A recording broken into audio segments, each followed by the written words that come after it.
The story of Ezio Auditore begins on the 24th of June 1459.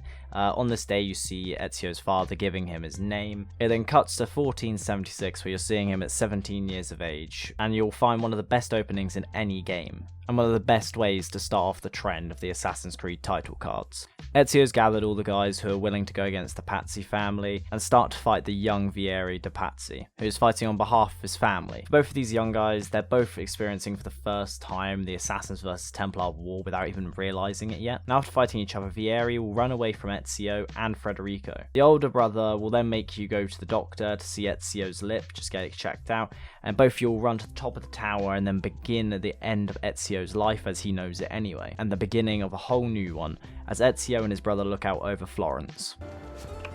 It is a good life we lead, brother. The best. They never change. And may it never change us.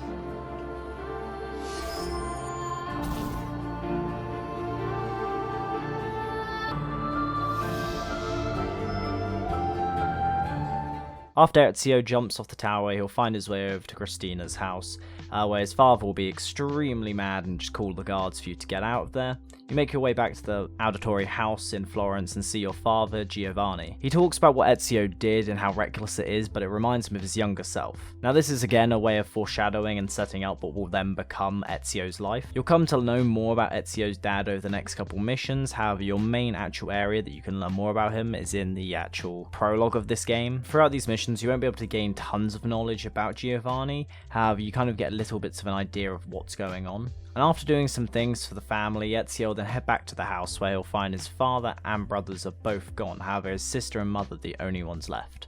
You go to the last known location of where they're being held captive, and after talking to him you'll find out about this hidden room inside the house. And then when you go in there and actually enter this room, you end up getting the best assassin's robes of all time, and I don't care what anyone says, they are one of the best. I think Ezio's in Revelations is actually better in my opinion, but in 2 they are amazing robes. After donning the hood, he's going to head off to Alberto's house to hand over the evidence to show that they didn't commit treason. After giving Alberto what he needs to prove Giovanni's innocence, you'll see a guy in black robes in the background. This is again more foreshadowing for what's to come and kind of just a metaphor overall throughout this game of how the strings get pulled in different directions, either by assassin or Templar. The next day you'll head to the main square where the trial is being held. Alberto is there and the dark hooded man in the background again, and Alberto claims there is no evidence to prove otherwise, and with this they will be sentenced to death. Giovanni knows he is lying and so does Ezio, so he starts to run as quick as he can to get through the crowd, to then hear the order being given that Giovanni, Federico and Federico all have the floor removed from below them, and all of them end up hung. Ezio is in total rage at this point and tries to help out as much as he can, but he's too late.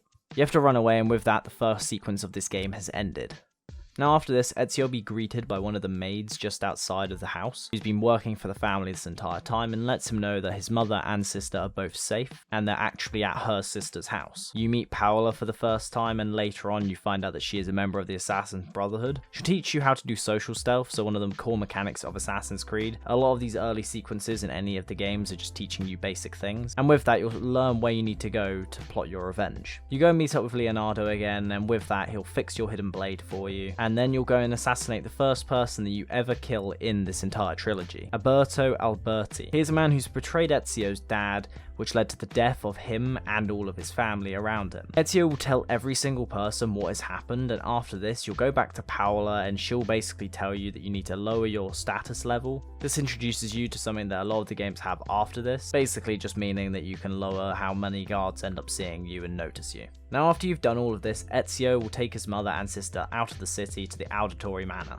Now to begin sequence 3 of this game, Ezio is on his way to the manor and you end up getting interrupted by Vieri and his men. Now he will try to fight you, and then your Uncle Mario will then show up and introduce himself. After the fight you'll go with Mario into the manor. After doing some errands and some training, where the game will basically teach you more about some basic information, you'll learn more about Ezio's dad and a little bit more about the Assassin Brotherhood. Mario also gets a bit mad at Ezio, mainly because Ezio wants to run off to Spain, and after Ezio realizes what he should be doing, he then heads off to go find Mario, and with that he will then kill Vieri. Vieri. Now, this is something that you'll see in a great way in terms of Ezio's progression as a character. However, I'm not going to talk about that until we get to the character development section. Now though, after you assassinate Vieri, you'll end up getting some more information about the codex pages, and you'll end up getting explained to about the codex pages, the best idea anyway that Mario knows about them, and also Ezio will then just grab some more around the villa. In the next sequence, you'll get introduced to Lorenzo, who is an ally to the assassins.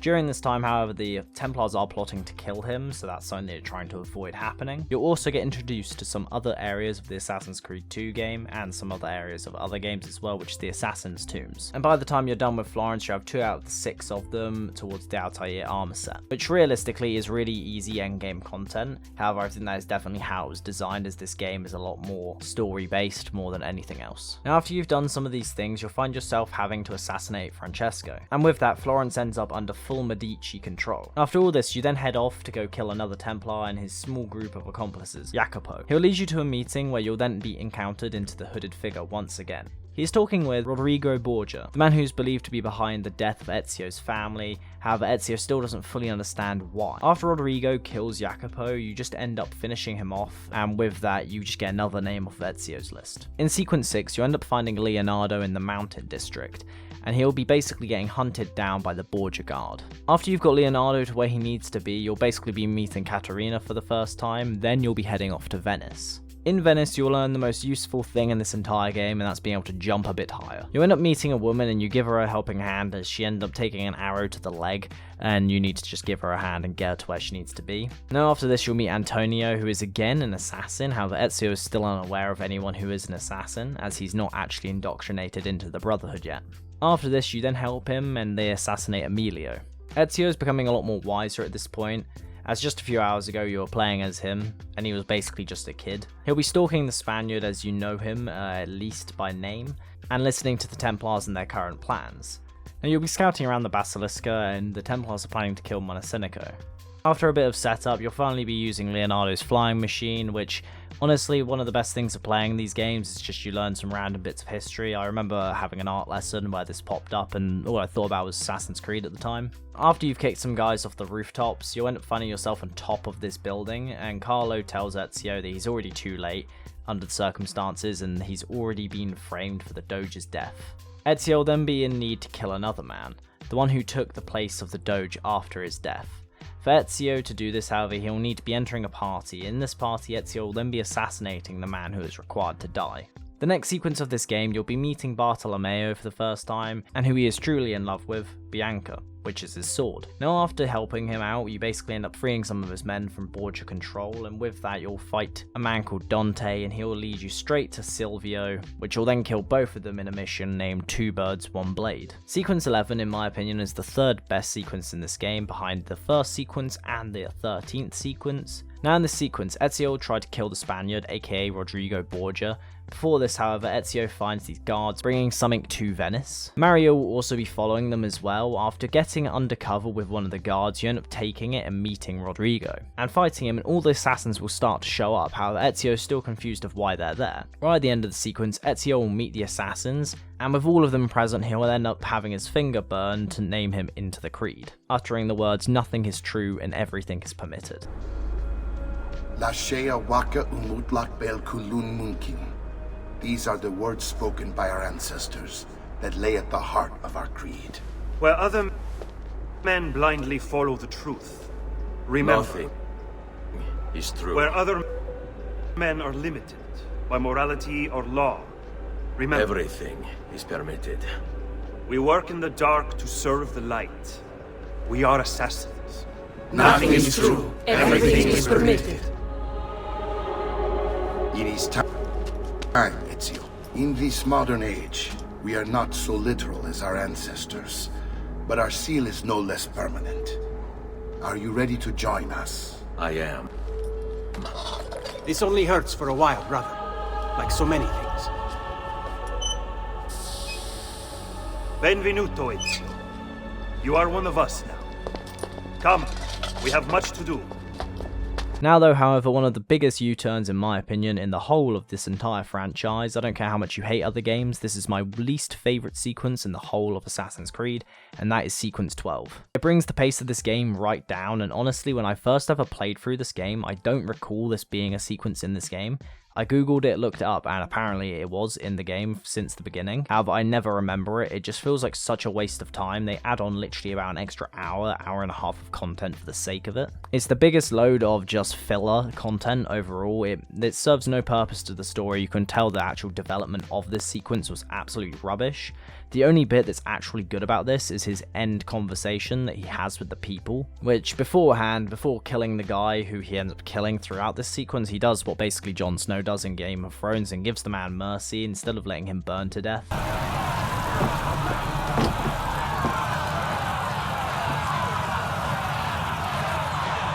Silenzio! Silenzio! 22 years ago, I stood where I stand now, and watched my loved ones die, betrayed by those I had called friends. Vengeance clouded my mind. It would have consumed me, were it not for the wisdom of a few strangers, who taught me to look past my instincts. They never preached answers, but guided me to learn from myself.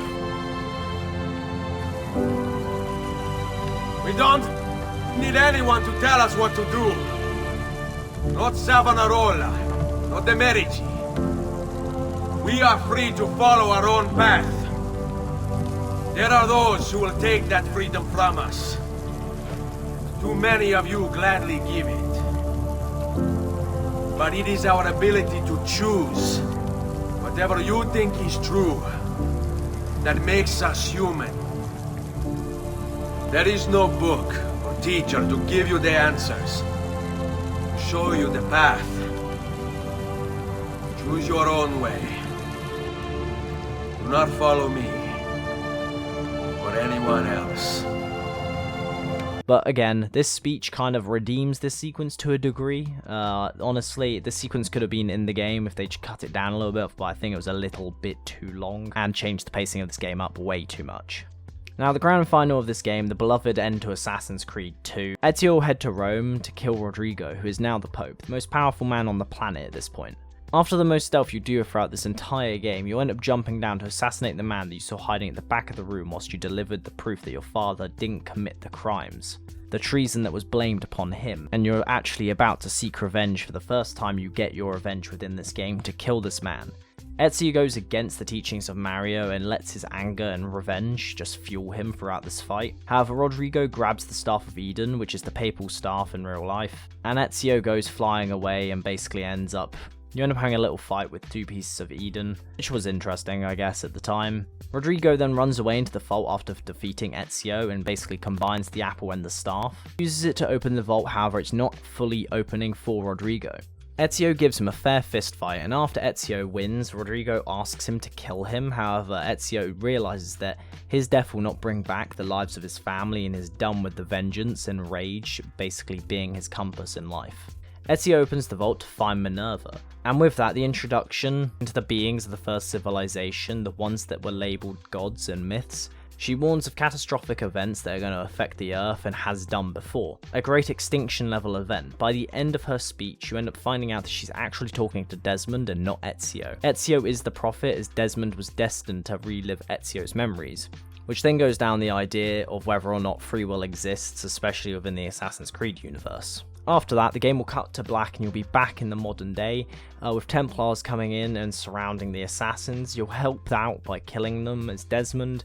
However, with that, you see basically the comparison between when Desmond was first fighting at the beginning of the game and now he's a lot better off now that he's gone through the bleeding effect. After Vidic runs away, basically, the assassins then have to hit the road, and that's where you'll end up at the beginning of Brotherhood. However, before we talk about Brotherhood, I want to talk about AC2 as a game itself. The opening of Assassin's Creed 2 is one that people love to this day. It's the start of what is considered the most iconic Assassin's Creed opening that got ruined over time. I want to talk about how this game sets you up for something extraordinary. This is something that you don't know as a player, but this moment is something that is the turning point in Ezio's life and the turning point of this game. You have what I like to call the light side of the story. This is something that I find in many different areas of just films and games in general, of just liking the more lighter heart of the story. For example, I love the prequels of Star Wars. I think the originals are great, but overall I more enjoy watching the prequels and the Clone Wars. I know that's a very unpopular opinion, but it's kind of not now. It's more just popular to hate on the sequels now, but overall it's just the more happier, brighter story that I do like. However, I do still love the third Star Wars film where Anakin turns to the dark side. I think those prequels did darkness in a decent light, where it wasn't too dark to the point where it was just kind of depressing to watch, and I think these games do a good job of it too. Now, the thing that I love about the title card of this game is honestly that you end up finding that this title card is effectively the switch in Ezio's life. This is him now having to accept that his life is changing forever. He's about to lose everyone that he's been close to, and the only person he still has is Claudia, as his mother is a different person at this point, and dealing with the loss of her children and her husband has made her completely mute, and this is when the game definitely starts to go down a darker tone. But I want to talk about the gameplay and graphics of this game. For the first time in gaming history at this point, parkour was just a next level thing that they could design, and they made it really amazing. However, everyone can universally agree at this point in the modern age that the parkour mechanics of this game nowadays are absolutely dreadful. Luckily in Brotherhood it gets a little bit better and less clunky and easy to mess up, however, still. Now though, the fighting in this game is good, especially for the time that it came out, but Unity is still the pinnacle of this, and honestly, even the new generation Assassin's Creed games I prefer the actual combat overall for. Like I said though, I think Unity was meant to be the kind of pinnacle of the old gen Assassin's Creed games, you know, with the parkour mechanics and with the combat fighting anyway. We know this to an extent because the original team who made Assassin's Creed 2, aka Ubisoft Montreal, they actually started development on Unity the moment they finished Assassin's Creed 2, and Assassin's Creed 2 came out in 2011, so that gives you a rough idea.